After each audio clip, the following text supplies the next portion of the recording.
Guys, দুঃখ ভারাক্রান্ত মন নিয়ে কি বলবো আর আমার কথা। যখনই কোনো একটা ম্যাচে কোনো একটা বড় ইউটিউবার কোনো একটা ভালো প্লেয়ার পড়ে যায়, তখনই এরকম নেটটা চলে যায়।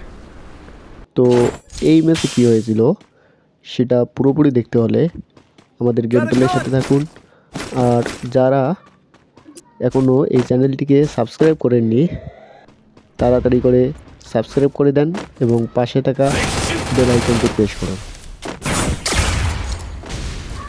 পুরো গেম প্লে ইন গেমিং সাউন্ডে এনজয় করুন। আর আমার সাথে যারা খেলতে চান বা কাস্টম খেলতে চান, তারা কমেন্টে তাদের ইউআইডি করে